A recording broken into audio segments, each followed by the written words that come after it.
عتبہ شیبہ ولید وغیرہ یہ سارے مارے گئے جنگ بدر میں. تو ان کفار نے ان کا بدلہ لینے کے لیے یہ جنگ چھیڑ دی. اس وقت رسول پاک صلی اللہ علیہ وسلم نے صحابہ سے مشورہ کیا کہ ہمیں یہ جنگ کہاں لڑنی چاہیے, یہ جنگ مدینے میں لڑنی چاہیے یا مدینے سے باہر لڑنی چاہیے. تو جو منافقین تھے انہوں نے کہا کہ یہ جنگ ہمیں مدینہ میں لڑنی چاہیے. جو دیگر صحابہ تھے انہوں نے کہا نہیں یا رسول اللہ صلی اللہ علیہ وسلم یہ مدینہ سے باہر لڑنی چاہیے. سرکار صلی اللہ علیہ وسلم مدینہ سے باہر تشریف لے کے آ گئے. تو منافقین جو تھے جب مدینہ سے چلے نا, راستے میں 3 قبیلے اور تھے, ان میں بنو سلمہ بھی تھا, یعنی بنو سلمہ کا قبیلہ بھی, وہ بھی, اور عبداللہ بن ابی جو رئیس المنافقین تھا, وہ جو سارے تھے وہ راستے سے واپس چلے گئے, ساتھ چھوڑ دیا, اسلامی فوج کا ساتھ, سرکار کا ساتھ چھوڑ دیا, وہ چلے گئے. اب وہ تھے منافقین, انہوں نے آنا نہیں تھا, وہ واپس جب چلے گئے تو سرکار نے پھر اپنے صحابہ کو اتنی جگہ کہ مدینہ کی طرف کوئی نہ جائے.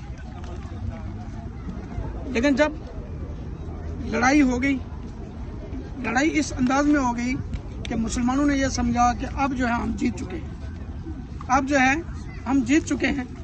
تو اس وقت انہوں نے یہ سوچ کر کے نیچے آ گئے.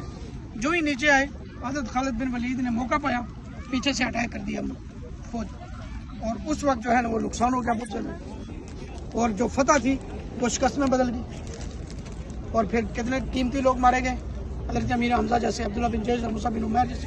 مصعب بن عمیر کو معمولی شخصیت, مصعب بن عمیر اتنے بڑے امیر آدمی تھے کہ جو وہ خوشبو استعمال کرتے تھے لوگ پوچھتے نہیں تھے کہ وہ مصعب بن عمیر کو تلاش کرنے کے لیے, وہ ان کی خوشبو سن کے جاتے تھے کہ اس گلی سے مصعب بن عمیر گزرے, اور بہت امیر تھے.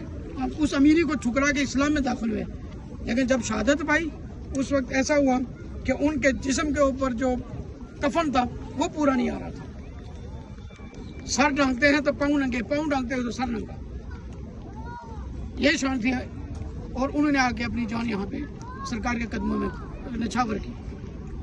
تو یہ دراصل یہ یہاں کا اسٹوری ہے کہ جہاں اس پہاڑ سے جو ہے نا وہ نیچے چلے گئے جب, تو پھر پیچھے سے مسلمانوں کا نقصان ہو گیا. آقا کریم صلی اللہ علیہ وسلم کا دندان مبارک شہید ہوا. پھر آپ صلی اللہ علیہ وسلم کو وہاں پہ ابھی وہ نشانی تھی ایک, وہاں پہ ایک وائٹ ایسا لگا تھا, پہلے ہم جاتے تھے وہاں پہ دیکھتے تھے, وہاں سرکار صلی اللہ علیہ وسلم کو وہاں پہ لے جایا گیا. آپ کا زخم مبارک دھو کے آپ کا جو ہے نا وہ یعنی جس طرح ہم کہتے ہیں نا کہ فرسٹ ایڈ مرہم سرکار صلی اللہ علیہ وسلم کو لگائی گئی, وہ وہاں پہ موجود. اب وہاں پہ پہلے ہم جاتے تھے لیکن ابھی بند کر دیے, نہیں جا سکتے اوپر جو ہے نا وہ ایسا. تو یہ وہ جگہ ہیں جن جگہوں کو سرکار صلی اللہ علیہ وسلم کے قدموں کی جو ہے وہ برکت حاصل ہے. اور یہ مزار جو ہے حامد حمزہ کا مزار, یہ سمجھ لیں کہ بادشاہ ہیں, اس میں بادشاہ ہیں. اور جس انسان کو کوئی حاجت ہو, بالخصوص جن لوگوں کو اولاد کا مسئلہ ہو, تو کہتے ہیں کہ وہ بروز بدھ آئے یہاں پہ یا ہفتے والے دن آئے, یہاں کھڑے ہو کر وسیلہ پیش کرے حضرت امیر حمزہ کا, اور انشاءاللہ تعالی اللہ رب العالمین اس کے گھر بچہ عطا فرمائے, اولاد نرینہ عطا فرمائے.